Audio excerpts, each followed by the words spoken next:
नमस्कार दोस्तों, स्वागत है श्रीमद् भगवद गीता के नेक्स्ट एपिसोड में। आगे के श्लोक देखते हैं हम। श्री कृष्ण कह रहे हैं, जो व्यक्ति कृष्ण भावनामृत में पूर्णतः लीन रहता है उसे अपने आध्यात्मिक कर्मों के योगदान के कारण अवश्य ही भगवत धाम की प्राप्ति होती है, क्योंकि उसमें हवन आध्यात्मिक होता है और हवि भी आध्यात्मिक होती है। राइट। तो कहने का क्या तात्पर्य है कि जो व्यक्ति भगवान में पूर्णतः लीन रहता है वह अपने आध्यात्मिक कर्मों के योगदान के कारण अवश्य ही भगवत धाम जाता है। मतलब जो ईश्वर की भक्ति करता है और उसके चलाए रास्तों पे चलता है उसको मुक्ति मिल जाती है, क्योंकि उसका हवन भी आध्यात्मिक है और जो हवन में घी डाल रहा है वो भी आध्यात्मिक है। इसका क्या हुआ, मतलब वो अपने कर्मों से भी ईश्वर भक्ति कर रहा है और अपने व्यवहार से भी ईश्वर भक्ति कर रहा है। मतलब सारी चीज़ें ही उसकी भगवान से रिलेटेड है। ऐसे नहीं है कि कोई व्यक्ति अपने कर्मों से तो दान पुण्य कर देता है लेकिन उसका व्यवहार इतना गंदा है, उसकी सोच इतनी खराब है, दूसरों से द्वेष करता है, तो फिर उसको ईश्वर नहीं मिलेंगे। मतलब दोनों चीज़ें ही होनी चाहिए। आपके कर्म भी अच्छे होने चाहिए और आपका स्वभाव भी अच्छा होना चाहिए। आगे देखते हैं।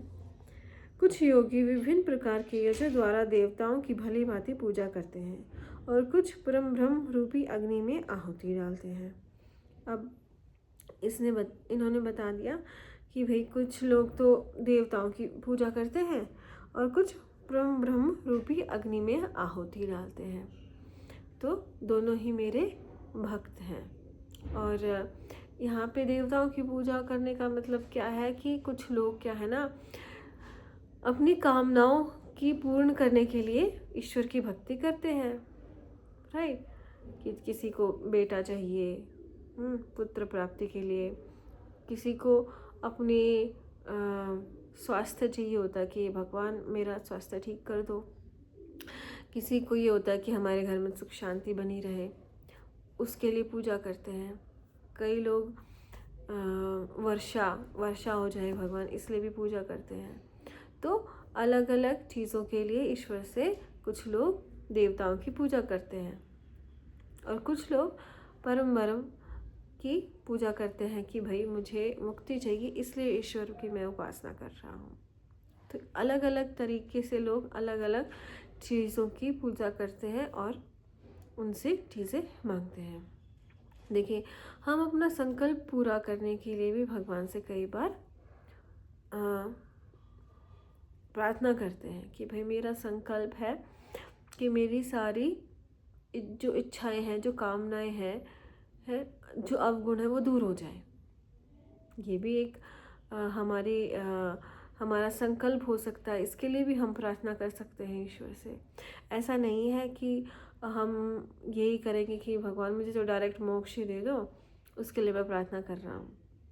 हम अपने दुर्गुणों को दूर करने के लिए भी ईश्वर से प्रार्थना कर सकते हैं। ऐसा नहीं है कि वो तो हमें ही करने पड़ेंगे सारे दुर्गुण दूर, नहीं, उनके लिए भी हम ईश्वर से प्रार्थना कर सकते हैं। क्योंकि कई बार हम असहाय से महसूस करते हैं कि हम गुस्सा तो करना नहीं चाहते लेकिन गुस्सा आ जाता है, तो इसके लिए भी आप ईश्वर से प्रार्थना कर दो कि भगवान प्लीज़ मुझे गुस्सा ना करूँ मैं, उतनी मुझे शक्ति दीजिए। तो ऐसी प्रार्थनाएं भी हम ईश्वर से कर सकते हैं। आगे देखते हैं। इसमें से कुछ विशुद्ध ब्रह्मचारी श्रवण आदि क्रियाओं तथा इंद्रियों को मन की निरंतर रूपी अग्नि में स्वाह कर देते हैं, तो दूसरे लोग नियमित गृहस्थ इंद्र विषयों को इंद्रियों की अग्नि में स्वाह कर देते हैं। मतलब क्या बोल रहे हैं, इसमें से अब बहुत सारे योगी बताए ना कि अलग अलग चीज़ें मांगते रहते हैं। तो उनमें से क्या है, जो ब्रह्मचारी हैं वो श्रवण आदि क्रियाओं तथा इंद्रियों को मन की निरंतर रूपी अग्नि में स्वाह करते हैं, कि वो इंद्रियों को क्रियाओं उनको मतलब जो ब्रह्मचारी है वो सारी चीज़ें कंट्रोल करके अपनी आहुति देता है। ईश्वर को प्रसन्न करने के लिए क्या क्या कर रहे हैं, एक ब्रह्मचारी क्या कर रहा है और एक गृहस्थ क्या कर रहा है। एक ब्रह्मचारी ने अपनी सारी इंद्रियां उसमें स्वाहा कर दी है यज्ञ में, मतलब अपनी सारी इंद्रियों को कंट्रोल करके उसने बताया है कि ईश्वर की मैं उपासना कर रहा हूँ, प्रार्थना कर रहा हूँ। और एक गृहस्थ आदमी क्या करता है, तो दूसरे लोग नियमित गृहस्थ इंसान इंद्रिय विषयों को इंद्रियों की अग्नि में स्वाहा कर देते हैं। मतलब वो अब जो एक गृहस्थ आदमी है उसको पैसे कमाने पड़ते हैं, क्यों? क्योंकि उसको समाज में रहना है, आगे बढ़ना है। तो वो क्या करता है, अपनी इंद्रियों को इतना प्रबल कर देता है कि वो उससे आगे पैसे कमा सके, राइट। तो अलग अलग तरीके से ही हम ईश्वर की सेवा कर रहे हैं। जैसे अब सन्यासी है, वो पैसे नहीं कमाता, वो सिर्फ लोगों को ज्ञान दे रहा है, उसका वो उसने अपना पथ वो चुन लिया। लेकिन उस सन्यासी के लिए अन्न तो उगाना पड़ेगा ना, उसके लिए कपड़े भी बनाने पड़ेंगे, राइट। जो बच्चे हैं, ब्रह्मचारी हैं, उनके खाने पीने का भी करना पड़ेगा। तो उन सब के लिए वो चीज़ें उपलब्ध कराना, गृहस्थ आश्रम में रह के उन सब का पालन पोषण करना, वो एक गृहस्थ आदमी की जिम्मेवारी है। तो वो इन सब जिम्मेवारियों को निभाता है, वो भी एक ईश्वर की उपासना ही है, राइट। ये बता रहे हैं, मतलब सबके अलग अलग काम हैं और सबको वो अपने अलग अलग काम करने हैं। दूसरे जो मन और तथा इंद्रियों को वश में करके आत्म साक्षात्कार करना चाहते हैं, संपूर्ण इंद्रियों और प्राणवायु के कार्यों को संयमित मन रूप अग्नि में आहुति कर देते हैं। अब इसमें क्या कह रहे हैं श्री कृष्ण, दूसरे जो मन तथा इंद्रियों को वश में करके आत्म साक्षात्कार करना चाहते हैं। ऐसे अभी देखिए, अभी इसने बता दिया कि आत्मा का साक्षात्कार कब होगा, तब हम मन और इंद्रियों को वश में कर लेंगे। संपूर्ण इंद्रियां तथा प्राणवायु के कार्यों को संयमित मन रूपी अग्नि में आहुति कर देते हैं। मतलब अब हवन उन्होंने क्या बताया है, हवन कुंड क्या है, हमारा मन है, और उसमें किसकी आहुति देनी है हमें, संपूर्ण इंद्रियों और प्राणवायु की। देखिए, जो हमारी प्राणवायु है ना, हमारे अंदर 5 मेन प्राणवायु होती हैं जो हमारे अलग अलग हिस्सों को चलाती है। और जब हम प्राणायाम करते हैं तो हम उसी जो वायु, हम 5 तत्वों से बने हुए हैं ना, तो जो वायु तत्व है, जो हमारे प्राण है, उनको हम कंट्रोल करते हैं और उससे हम अपने शरीर को ठीक कर रहे हैं। जैसे आप फास्ट करते हो तो उसमें क्या है, आपने जो पृथ्वी आपका जो घटक है आपके शरीर का, उसको कंट्रोल किया, राइट। आपने बहुत देर तक कुछ खाना नहीं खाते, तब आप तो आपने पृथ्वी तत्व को कंट्रोल किया और आपके जो शरीर में है आकाश तत्व बढ़ गया, खाली हो गया आपका पेट। तो उससे क्या हो रहा है, आपको बहुत ही फ़ायदा होता है, आप बीमारी से छुटकारा पा सकते हैं। तो ये 5 जो तत्व हैं, पानी कैसा पिए, उससे कम पीना है, ज़्यादा पीना है, उससे भी आप अपने शरीर को ठीक कर सकते हैं। तो इसमें क्या किया, संपूर्ण इंद्रियों और प्राणवायु को भी मन रूपी हवन में हमें डाल देना है, जिससे क्या हो जाएगा, आपको ईश्वर की प्राप्ति हो जाती है। कठोर व्रत अंगीकार करके कुछ लोग अपनी संपत्ति का त्याग करके, कुछ लोग कठिन तपस्या द्वारा, कुछ लोग अष्टांग योग पद्धति के अभ्यास द्वारा अथवा दिव्य ज्ञान में उन्नति करने के लिए वेदों के अध्ययन द्वारा प्रबुद्ध बनते हैं। अब प्रबुद्ध का क्या मतलब हो जाएगा, पुरुष, प्रबुद्ध पुरुष। तो इसमें क्या क्या कहा गया है कि सबके ना अलग अलग तरीके हैं ईश्वर को पाने के। कई लोग कठोर व्रत कर रहे हैं, कुछ लोग अपनी सारी संपत्ति का त्याग कर देते हैं, दान दे देते हैं, कुछ कठिन तपस्या करते हैं, पर्वतों पे जाके कठिन तपस्या करते हैं, कुछ लोग अष्टांग योग पद्धति द्वारा अष्टांग योग का पालन करते हैं। यम, नियम, आसन, प्राणायाम, प्रत्याहार, ध्यान, धारणा और समाधि, ये 8 अंग हैं अष्टांग योग के। इनका पालन करके वो ईश्वर को पा लेते हैं अथवा दिव्य ज्ञान में उन्नति करने के लिए वेदों का अध्ययन करते हैं। अब दिव्य ज्ञान से पा सकते हैं वेदों का अध्ययन करके। तो इसमें बहुत सारे तरीक़ों से ईश्वर को पाने के लिए आदमी क्या क्या प्रबंध कर सकता है उसको बता दिया गया है। इसमें से मुझे सबसे आसान अष्टांग योग लगता है, क्योंकि उसमें स्टेप बाय स्टेप बता दिया गया है कि भाई पहले यम का पालन करो, फिर नियमों का पालन करो, फिर आसन करके अपना शरीर मजबूत करो, प्राणायाम करके अपना मन कंट्रोल करो, फिर प्रत्याहार करके सांसारिकता मटेरियलिस्टिक चीज़ों को अपने जीवन में कम करो, फिर धारणा बना लो कि हाँ मुझे ईश्वर को पाना, फिर ध्यान करो और फिर बाद में समाधि लगाओ, जिससे आपको ईश्वर की प्राप्ति हो जाएगी। तो वो एक सिस्टमेटिक तरीका है जो मुझे अच्छा लगता है। कुछ लोगों को कोई दिव्य ज्ञान का अच्छा लगता है, कुछ लोगों को भाई व्रत करके पाना चाहते हैं, तपस्या करके पाना चाहते हैं। तो सबके अलग अलग तरीके हो सकते हैं। चलिए आगे देखते हैं।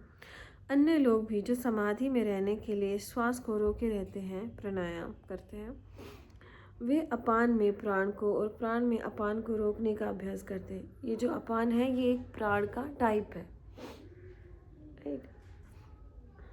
और अंत में प्राण अपान को रोक कर समाधि में रहते हैं। अन्य योगी कम भोजन करके प्राण में ही आहुति देते रहते हैं।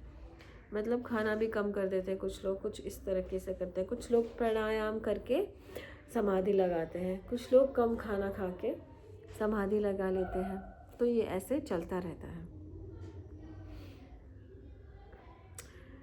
ये सभी यज्ञ करने वाले यज्ञों का अर्थ जानने के कारण पाप कर्मों से मुक्त हो जाते हैं और यज्ञों के फल रूपी अमृत को चखकर परम दिव्य आकाश की ओर बढ़ते जाते हैं।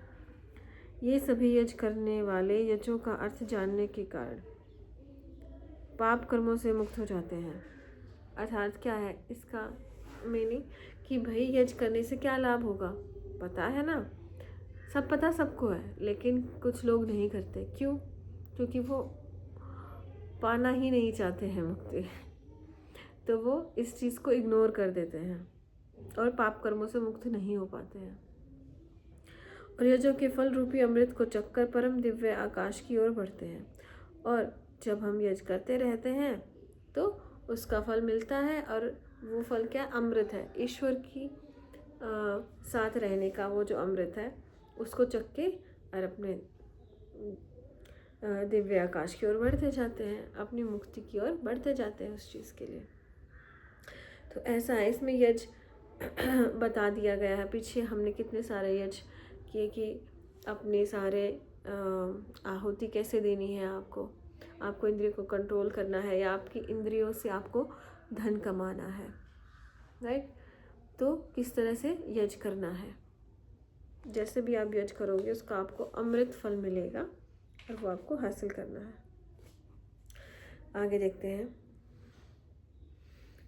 हे कुरुश्रेष्ठ, यह यज्ञ के बिना मनुष्य इस लोक में या इस जीवन में ही सुखपूर्वक नहीं रह सकता, तो फिर अगले जन्म में कैसे रह सकेगा? अब पूछ रहे हैं कि हे कुरुश्रेष्ठ, यह यज्ञ के बिना मनुष्य इस लोक में या इस जीवन में ही सुखपूर्वक नहीं रह सकता, तो फिर अगले जन्म में कैसे रह सकता है? कि मतलब उसमें बताया है कि वो पूछ रहा है कि यज्ञ जो हम यज्ञ करते हैं तो उससे ये तो है नहीं कि हम इस जीवन में सुख ही रह सकते हैं, हमें इस जीवन में ही सुख नहीं मिलता, तो हम ये कैसे मान लें कि अगले जीवन में हमें सुख की प्राप्ति होगी? क्योंकि देखिए जो इस जन्म में आप कर रहे हो ना उसका फल तो अगले जन्म में मिलेगा। इस जन्म में हमें पिछले कर्मों के फल मिल रहे हैं। ये विभिन्न प्रकार के यज्ञ देव सम्मत हैं और ये सभी विभिन्न प्रकार के कर्मों से उत्पन्न हैं। इन्हें इस रूप में जानने पर तुम मुक्त हो जाओगे। ये विभिन्न प्रकार के यज्ञ वेद सम्मत है, मतलब वेद के अकॉर्डिंग इनसे आपको फल मिलता है। ये सभी विभिन्न प्रकार के कर्मों से उत्पन्न है। और कई बार क्या हम सोच लेते हैं, हम ना अपने छोटे छोटे कर्मों को नहीं देखते हैं, जिसके कारण क्या होता है, हमें पता नहीं चलता है कि हमें किस वजह से दुख की प्राप्ति हो रही है। हम अपने मोटे मोटे कामों को देख लेते हैं कि अरे नहीं, मैंने तो किसी के बारे में बुरा भी नहीं बोला, मैंने तो किसी का बुरा किया ही नहीं। लेकिन कई बार हम गुस्से में किसी को बुरा बोल देते हैं, मन ही मन में। अगर हम एक क्षण के लिए भी किसी के बारे में कुछ बुरा सोचते हैं, बुरा भी नहीं है, उसकी निंदा ही करते हैं, अपने आप ही अपने मन में ही निंदा करने लग जाते हैं, तो उसका भी फल हमें प्राप्त होता है। लेकिन हम इतनी बारीकियों से अपने जीवन को नहीं देखते हैं।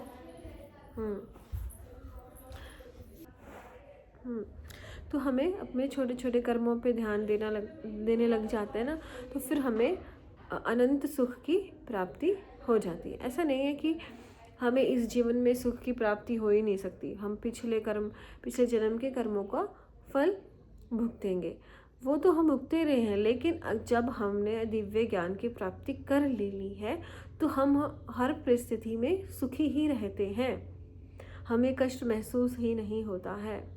देखिए, खुशी और गम वो हमारे दिमाग पर डिपेंड करता है। जैसे जो चंचल लोग होते हैं ना, जिनका दिमाग थोड़ा सा चंचल होता है, वो थोड़ी सी खुशी में तो इतने खुश हो जाएंगे, जबकि इतनी खुश होने की बात नहीं होती, और थोड़े से दुख में बहुत ज़्यादा दुखी हो जाएंगे। तो ऐसे ही जो योगी है, वो चाहे सुख हो या दुख हो, वो खुश ही रहता है। तो ये सब दिमाग का खेल है। तो ऐसा नहीं है कि पिछले कर्मों के फल मिल रहे हैं तो हम दुखी ही रहेंगे, नहीं। अगर इस जन्म में हमने अपनी बुद्धि को इस तरह ट्रेन कर लिया कि हमें कुछ फर्क नहीं पड़ता, तो हम सुखी रहने लग जाएंगे।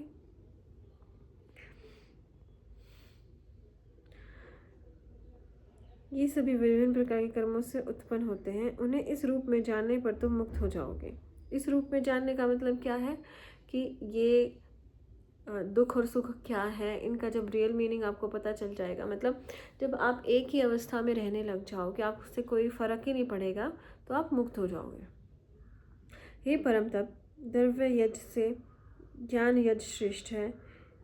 हे पार्थ, अंतोत्वा सारे कर्म युगों का अवसान दिव्य ज्ञान में होता है। अब ये बता रहे हैं कि जो द्रव्य यज्ञ है ना, उससे ज्ञान यज्ञ श्रेष्ठ है। मतलब जो संपत्ति है ना, धन है, उससे ज्ञान ज़्यादा इम्पॉर्टेंट लगा लीजिए। जैसे अगर आपने संपत्ति इकट्ठी की, तो वो आपकी इतनी रक्षा नहीं कर सकती जितनी आपके ज्ञान आपकी रक्षा कर सकता है। अगर आपके पास ज्ञान है तो आपके पास संपत्ति नहीं है, तो आप उसको पा सकते हो, संपत्ति को पा सकते हो। तो इसलिए संपत्ति भी श्रेष्ठ है, धन भी मूल्यवान है, लेकिन ज्ञान उससे भी ज़्यादा मूल्यवान है। क्योंकि अगर आपके पास सिर्फ धन है और ज्ञान नहीं है, तो बिना ज्ञान के मूर्ख लोग तो उस धन को भी नष्ट कर देते हैं। तो इसलिए हमें क्या है करना है, जो दिव्य ज्ञान है उसको मांगना है ईश्वर से। तो संपत्ति तो हम खुद ही कमा लेंगे, धन तो हम खुद ही कमा लेंगे। तो आज के लिए इतना ही, अगली वीडियो में आगे की बात करेंगे। तब तक के लिए बहुत बहुत धन्यवाद।